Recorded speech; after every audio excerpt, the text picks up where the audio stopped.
Hello, and welcome back to another episode of the Global Falcons podcast. I'm your host, Andrew L.G. Hunter. And I'm your other host, Angela Hunter. And we're bringing you the stories of the week. The stories of the week this week, we will list off as we normally do, and then we will dive right into each one. So, as for the list, we have wind turbines repurposed into homes. Yeah, that's cool. I really like that. Yeah. I'm a home builder, which you'll notice right away. Robots makes its conducting debut. A robot makes its conducting debut. Why is that such a tongue twister? I don't know. It's so strange. Okay, robots makes its conducting debut. That should be what I practice before we start all this, instead of the arsonist had oddly shaped feet. 3D printed homes under 30 hours. This is incredible, and I can't wait to dive into that one. Mm-hmm. Europe's data... Oh, did I miss one? Yep. Europe's data centers will consume 3 times as much power by 2030. That's a lot of power. That's a whole bunch of power. Hybrid vehicles are now outselling petroleum-powered cars in the EU. Maybe it'll be somewhere near you soon enough. Europe's largest marine protected areas. This is very special. Yeah. Much more important than you would imagine. Yeah. I would definitely agree with that. Mm-hmm. And this one, it's a story. Not sure it's a great one, but we'll hit it a little bit. 4 ways to maximize cybersecurity. That's going to be kind of just guessing, because the news story we watched doesn't really tell you a lot about it. We might even skip it on this. Well, I put together some little tips that I found for myself. So beauty. Yeah. Thank God. Yeah, the story didn't have much there. No. Okay, so we'll dive right in. Wind turbine repurposed into homes. This, man, I cannot express enough how good this is for the environment, because wind turbines right now are just being taken down after a full life cycle of them, and then just buried somewhere. And I don't know if you know much about these, that's why we're telling you, but they hold a lot of radioactive waste in them. And they're also, while they're produced, they actually produce a bunch of radioactive waste, and the materials, the tools used have to be thrown out. There's a whole bunch of things that aren't good for these wind turbines. But again, a whole bunch of positives that come from it. And now they're trying to figure out ways to repurpose these wind turbines to make homes for people and the environment a little bit better, because radioactive waste buried underground, you stay there for, 1,000+ years. So that's not very great. And it's surprising how big they are. I remember the first time we saw an actual wind farm. We were driving from Saskatoon to Calgary, and it's quite a flat drive. It's all prairies and stuff like that. And then we came over this small hill and just saw this huge wind turbine, or I guess, what do they call it? A wind farm. And it was just mind blowing. I had never seen anything like it. It's quite beautiful, and they are quite big.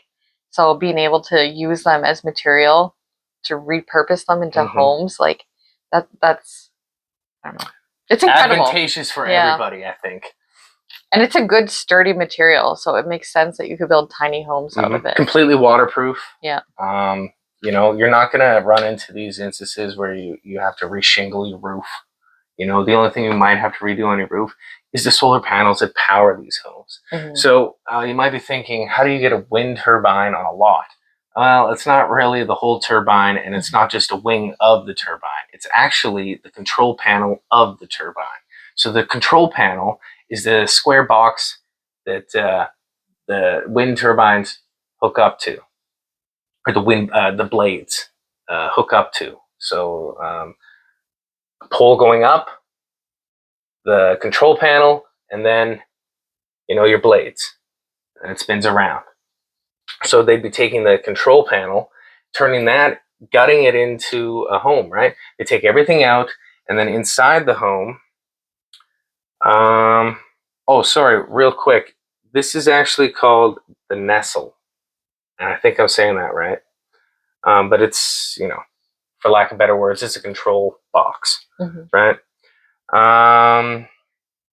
These prototypes are made from an Austrian wind farm. This Austrian wind farm has stood for over 20 years already. So now all of these wind turbines need to be taken down, replaced, and hopefully the old ones rejuvenated, right? That's the idea here. The repurposed control box is 10 meters long by 3.5 meters wide. Doesn't sound very big with those numbers, but when you put it into feet, that's 30 feet by, what is that? 9, 10, about 12 feet, I'd say, wide.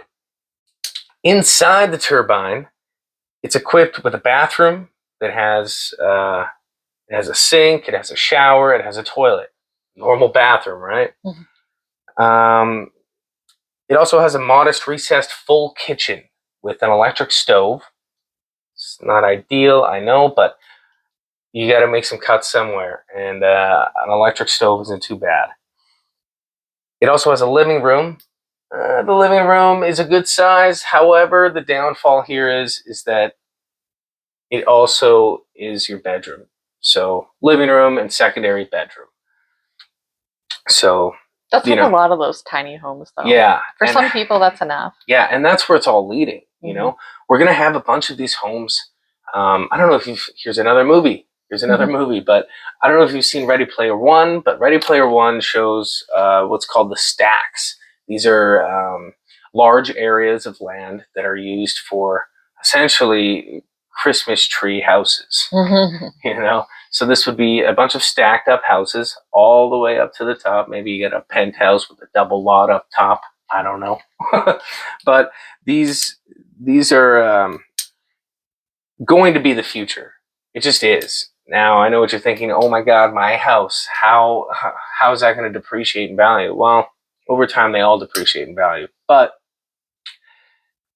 compared to the units that we're talking about, your house will still be worth a lot more. Now, these houses that are comparable to homes half their price, those really expensive ones, those will probably drop in a lot of value. You know, if you have a normal suburb home, yeah, you'll probably be fine. You know, and you can turn that into multiple suites like we do. If you don't know, construction guy, lawyer, we love to get into real estate. Well, we are in real estate. I'm just saying we love to be in real estate and make suites for people, you know, that are kind of like this turbine, but a lot better. Yeah, and explore a lot of different ways to build homes, which is exciting. But I did see that they're actually using the turbines to do more, like they're making bike shelters, so like coverings and stuff, and then they're building playgrounds, which is great because I don't know if playgrounds have really changed in a long time. If anything, they've gotten a little bit worse. So yeah, I think having this new material to work with will inspire a little bit more creativity and just build some better playgrounds for the kids to have. Yeah, and the really nice thing is how they're designed. So she's talking about the actual blades.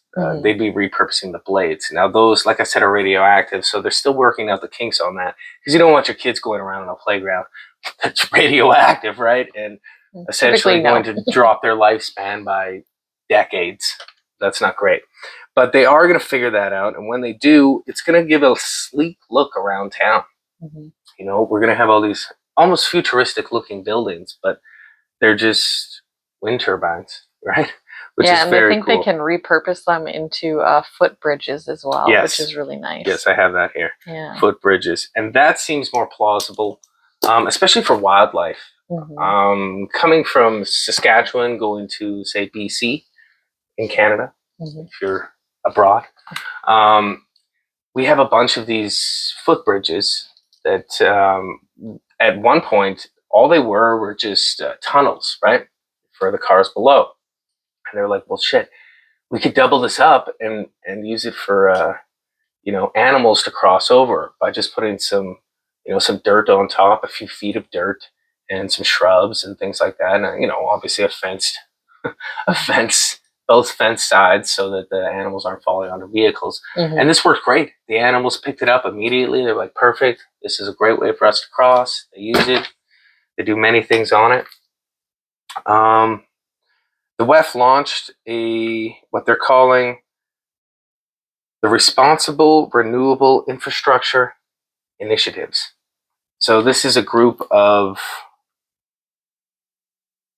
I can't remember how many, I think it's 30 countries that are on board that will be responsible for how they reuse these radioactive materials or wind turbines. And the WEF is really all about that, like getting a bunch of people together to rear an initiative, right? They really want to outsource this to more than one country. This is the duty of all countries. This is the duty of our futures. So we need to all step up. And this is just one way that, almost every country has wind turbines. So, if one figures it out, then they share the information so that all can rebuild. And I love that. So that's the wind turbine repurposed into homes. They're very cool. You can check these out online. Certainly on the WEF's website. Not sure where else. But they are the future for that one industry. So I hope you like that.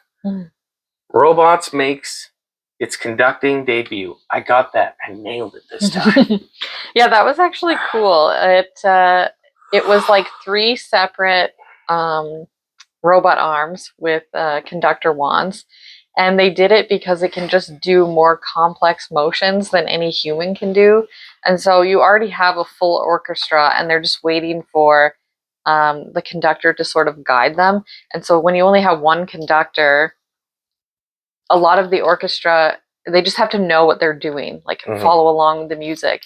Whereas when you have the 3 robot wands there conducting, they can sort of do more complex motions all at the same time. So you're getting strings, you're getting wind, you're getting percussion, and they can all be directed at the same time to get just sounds that a regular human couldn't pull out of a full orchestra alone. Yeah, well, normal humans have only 2 arms, right?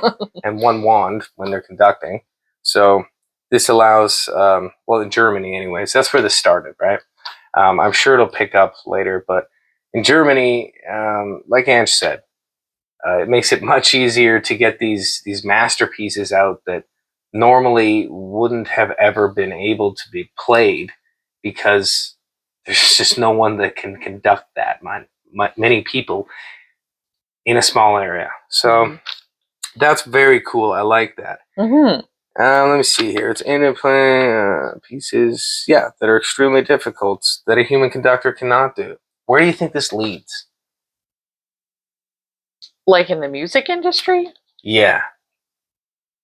I mean, robots being able to conduct is pretty cool. Eventually, they're going to get them to play instruments and have a full robot orchestra. Yeah, which and will be interesting. Okay, sure, this could be done with a radio, but not the same.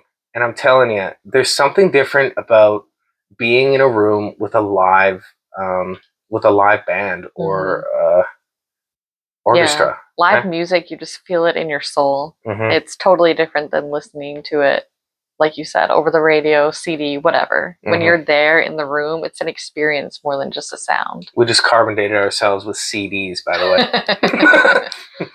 I listened to cassette tapes. Yeah, she still has a pack in her car this thick of CDs.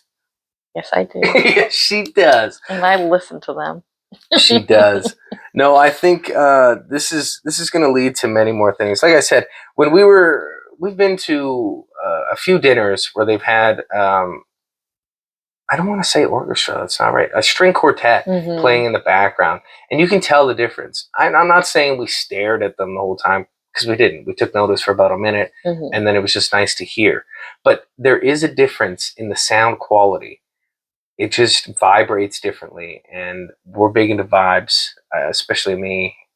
The music vibrations, it changes and channels the water that builds you up, and it changes just the structure of it. So it can either set you in a good mood or a bad mood. You know, it's like okay, you're driving with your kids and they're like sleepy, they're not into it, right? And then a good jam comes on and you just start, and then you see them, instead of like drag their feet out of the car, they're more like, oh, I gotta go to school, you know. They like fly out of the car and they're ready to rock, you know, because of what you were just listening to. Music is very powerful. Or even in movies, like you could be watching a pretty dull movie, but if the music is there, building up the intensity, you sort of feel that, you feel the characters, you feel what's happening in the moment more than if it was just sort of dead air while you're waiting for someone to say something. Yeah, exactly. It changes the whole tone. Yeah. Yeah, it builds up a moment. Like, yeah. I can't top what you just said. You nailed it. Movies are a perfect example. All right. Well, we nailed that one. How about 3D printed homes under 30 hours? I love this as well. Mm-hmm. So I've already been looking into this, and you can buy a 3D concrete printer for anywhere from 400 to 1.2 mil. And the price difference is the size difference, right? This particular one in 30 hours only has 7 walls. Now, that doesn't seem like a lot. Well, that also does the interior walls, right? So you're thinking like, well, what freaking hexagon or trapezoid house are you making here? No. It also does the interior walls. So then when you're ready, like after the 29 hours or so that it takes to do this, it takes an additional 2 days to fit doors, floors, and finishings, like the interior finishings for, I wrote that better. Doors, floors, and living finishings. I love that. I came up with that today. Living finishings. That doesn't. Why does nobody say it like that? Yeah, I don't know. It's so good. Living finishings. So this one here is in Chile, and Chile. Yeah. Yeah. Chile. You know what I'm talking about. And the first one, the prototype was done, but now they're expected to be like mass producing homes throughout Chile, and all of Latin America. So within like 5 years, we're going to see an abundance of homes over there. Yeah, they'll be small, but they're going to be like great. Because first off, they're made of like a grout concrete mix. So I don't know if you know anything about basements and like the temperatures of a basement. You know, in the winter, it's warm. In the summer, it's cold. And that's because it's in the ground and it has concrete around it. Well, this would be a little similar because the concrete would be above ground. And in Chile, especially, it's hot there, right? So this would actually cool houses down, making it a lot more livable for, a lot more people who don't live there and that want to live there. In Canada, we have a bunch of snow. I've talked to somebody who obviously didn't know what he was talking about, but he told me that that's not going to work in Canada. Well, bud, one already is in Canada. Okay? And I think if we can have concrete basements in Canada, we can certainly have a concrete house in Canada. There's no difference. Yeah, and wasn't Trump Tower made like basically all concrete, and New York gets fairly cold. Not Saskatchewan cold, but fairly cold. See, the difference here is that concrete is a mixture of rock, sand, lime, grout. No, not grout. Cement. And it's like an aggregate mix, right? So this wouldn't be that because you can't have smooth, like there's just no way to have that gravel in the mix and have it be smooth for the next layer to go. So to give you a little example here, it shoots out like almost like an ice cream machine where you pull the lever, and you can swirl it up, right? So this would be the same type of system, but it uses a digital program that you can then punch in the type of style you want it to do. And because it's all robotic, it does it all itself. So really, you're just there to pump that machine full of the grout concrete mix. So it'll just spread it out. And then by the time it gets back around, That's already set up over there. So then it goes on to the next layer, and the next layer, and the next layer, and the next layer, and it goes all the way up until it's done. Now, usually with the systems I've seen, because like I said, I've been doing a lot of research into this, you still have to come up with your own roofing system. But that's okay. With cladding roofs now, which, it's funny. Cladding roofs were actually a thing that was in like Africa for like a very long time. And now we're like, oh, premium price, and you can have that. What? How does that make sense? But it does work well, and I've found out that it doesn't actually make it loud inside when it's raining, snowing, things like that. It all depends on what you have underneath it and the laps that you have raising it above. So I think that's going to become a big thing here in Canada. And if I have my way, I'll be heading it up. So that's really cool. 30-hour home printed by a robot using concrete. Yeah, I love crazy. that. Very cool stuff. Next up is Europe's data centers will consume 3 times the amount of power by 2030. How is this possible? I mean, it makes sense, though. We're in an extremely digital age, and we're just digitizing more and more things. So the power consumption is there, especially as we bring in crypto, and we've seen the power consumption that can have. So that's obviously something they're working on to bring that down. But we still have to bolster the data centers to be able to hold this information, because we're filling up with it all day. Right now we're making videos, we're taking up space. Oh, exactly. Yeah. And thank you for bringing that up, because energy demands from Europe right now with their data centers are at 62 terawatts. Wow. They're at 62 terawatt hours, and they're about to raise to 150 terawatt hours by 2030. Now, the difference there, just to give you a little idea of what a terawatt hour is, 1 terawatt hour equals 250 movies or 500 hours of HD video.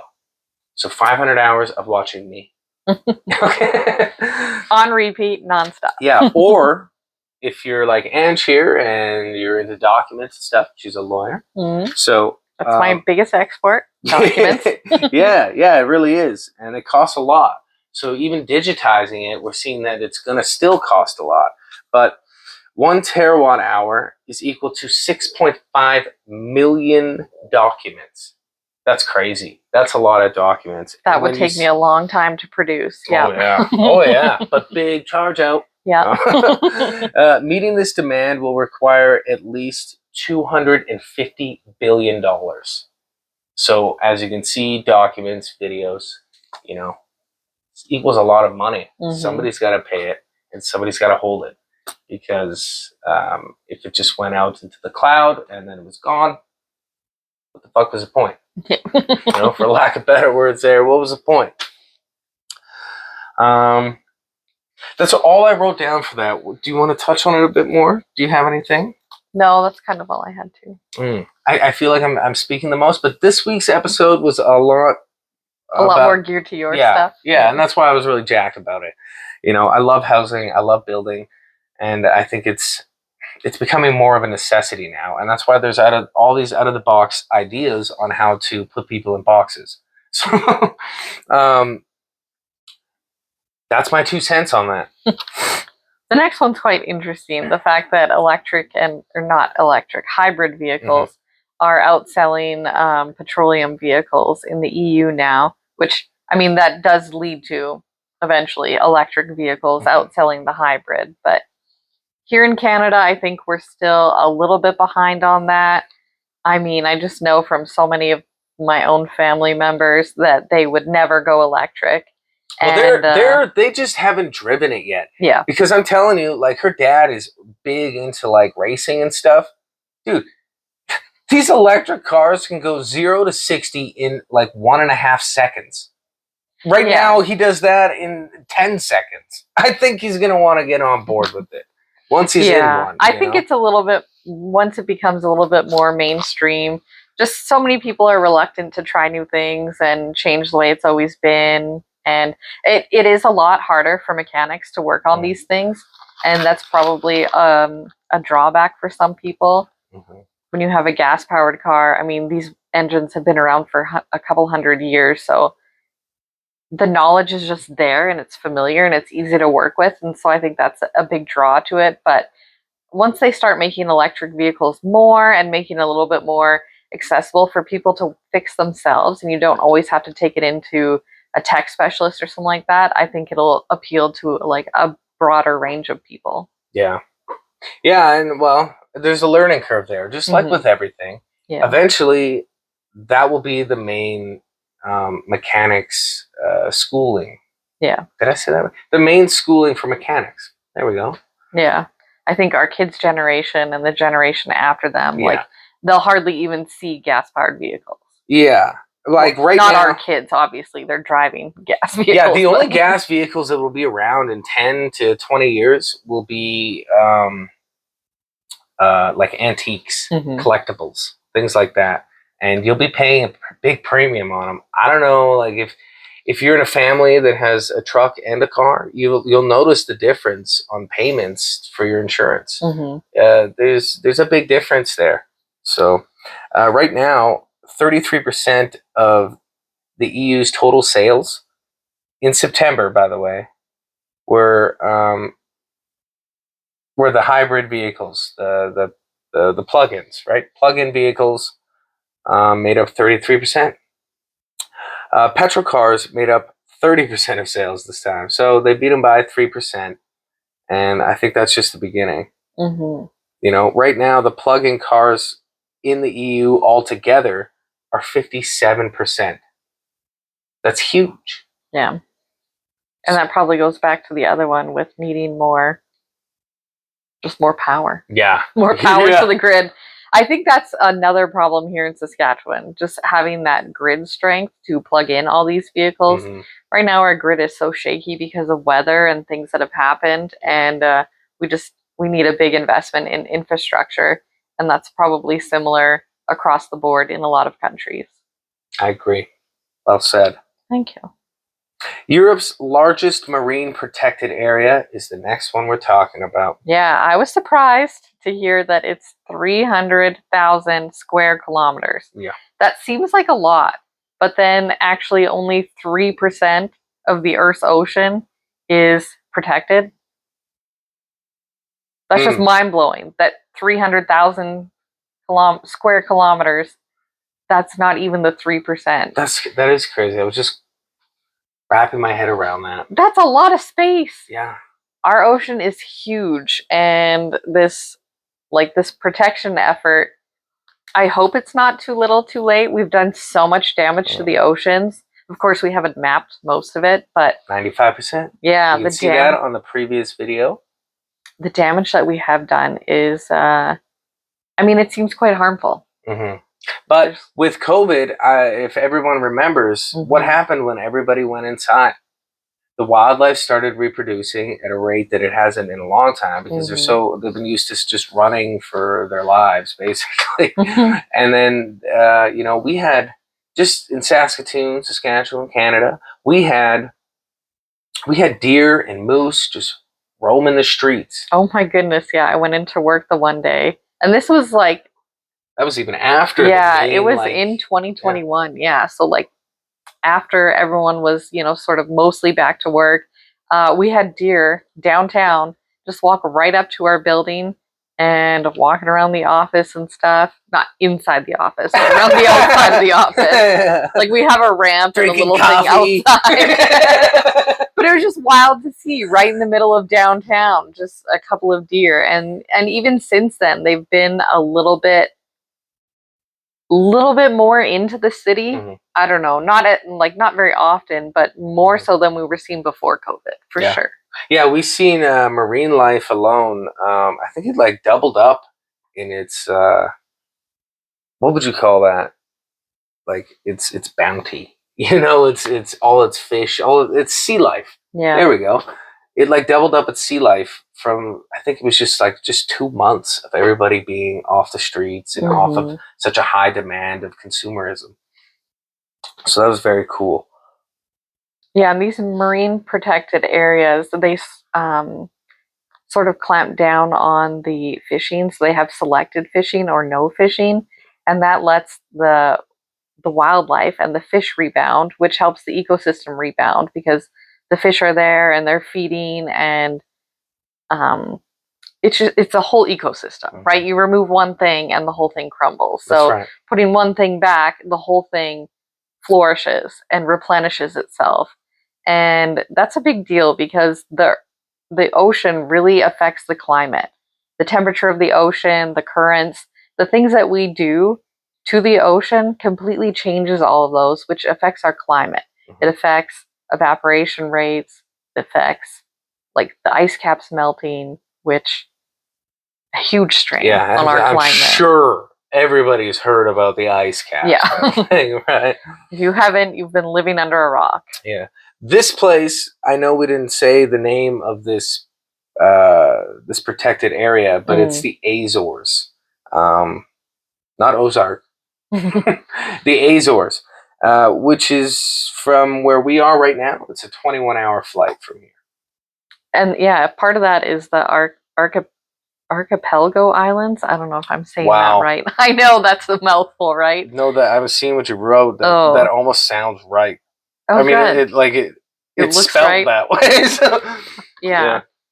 And I just know that those islands are famous for something, and I was going to mention it, and it's just like totally escaped my head. So if you can think of it, write it in the comments and help me out here. Nice. Love that. Little test for you guys. Right now, it holds 1/3 of the ocean's whales and dolphins. That's a lot. That should show how important this area is to protect. At one point, before the Industrial Revolution, whales were being slaughtered by by millions, right? And this was before we switched to oils, right? This was the oil from the whales.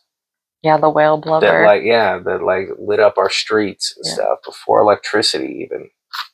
So protecting that and letting that rejuvenate and expand from there too, because in 2022, more than 190 countries agreed to protect 30% of the land and ocean by 2030. This target is known as the 30-30. 30 by 30. Yeah. Very important, and it's impressive how many countries are on, but I know that there's over 250 countries, so I think it would be 285 or something like that. Yeah, so we got a little ways to go. Yeah, but safe to say a majority of the countries are on board to protect not just this area, but work on initiatives to protect more areas. That's the idea here, right? The 2030 initiative. 2030 agenda. Yeah, the net zero agenda. Love that. So I'm going to let you handle this last one, Angela, because I didn't write anything down except for the topic. So I'll say the topic: 4 ways to maximize cybersecurity. Yeah, so I have, I'm going off script here. I'm not going by the stories of the week and what they had said. I found that to be a little bit like a political answer where you're saying things without actually saying things. A little redundant. Yeah. So I figured I'd give you some real world tips because cyber insecurity is actually one of the biggest risks to the world right now. So much of our data is online, personal data, financial data, all those things. So what you can do in the workplace to minimize your cybersecurity risk is well, first of all, leaders, employees, everyone needs to be aware of the things that they can do to minimize it. If you have 2 people in the company that are doing their best to minimize their risks and nobody else cares, you're probably not very secure. So getting everyone on board is key. Awareness, then. Yeah, awareness. Setting different passwords for different logins. Do not use the same password for everything. I know it's so much easier to remember, and it's very difficult to think about what password you use for what site because there's a million things that we need passwords for, but it is very important to constantly change your passwords, rotate passwords. Don't use personal passwords for work things. Try to keep those separate. That's huge. Yeah. And don't share your personal information. I know it's so hard at work. If you're missing for a day, you want your coworker to check on something, you give them your password. That's typically fine, but then make sure you're changing it regularly, Nice. especially if you're sharing it, and try to avoid how many times you're sharing it, because while you think it's innocent, you don't know what they're doing on your computer. They may log into something of theirs and then someone gets into it, or they don't realize that something's spam and they open it. You have malware that you're not sure of. So, Or worse yet, you misjudge the person you work with. You don't know what they're doing outside of work. it's true. As much as you think you know the people around you, They can always do surprise you. Yeah. And keep information in a secured location. So I know at work we have shared passwords because it is a workplace. We need to log in, we need to order off of a site, and we share a password for it. So keep that safe. Now I know that we did have a list of passwords that we password protected, and no one knew the password protection password. So, make sure you keep information in accessible places, but not so accessible that everyone knows where it is, because things like that can happen. And employees change all the time. So if someone is the gatekeeper to the passwords and they no longer work there, that's not really helpful either. So it's kind of conflicting.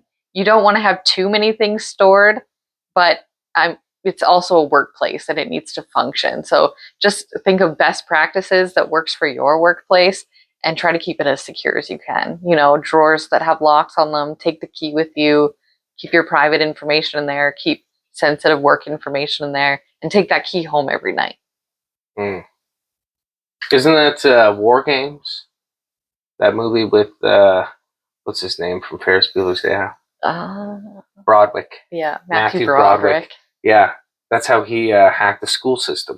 Right? He went over to the administrative lady there and got her to go do something else, and he went into the first drawer he opened was the password there. Don't do that. Don't make it difficult for people. It should not be easy to get access to your information. Another thing that's going to help in the future, I think, is blockchain. Blockchain is encrypted. You can't alter it. Once it's been stamped, it can't be altered. So it's forever. Yeah, and it's traceable in that you can go back and see what happened, but it's not so easily trackable that Joe Blow that you've never met before somehow knows everything you've ever done on the internet. So I think it's in its early stages, obviously, and it has a bit of a ways to go, but I think it's really going to help with cybersecurity in the future. And there's just so many things that are coming out of blockchain that we've never experienced before, and it's just going to be a really exciting time. Yeah, we're on the cusp of something great with blockchain monetary systems. I think we've talked about that a little bit. I'm sure we'll talk about it more. Lots more. Yeah. Do you think you nailed that one? Yeah, that was all I had written down for that. Amazing work. I definitely I absorbed it all. Good. And some good tips in there. Yeah, really, you shocked me with how well, just off the cuff, she said, right, and nailed that. Before we end this, I just want to let you all know that we appreciate the views. We appreciate the likes on all these different platforms.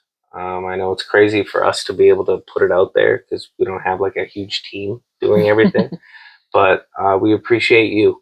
And if you did enjoy this and you got some value from it, please like again, subscribe if you haven't, tell a friend, send a video over to them. You never know what this information will do for somebody else. So on that note, this has been the Global Falcons Podcast. See you next week. Yes.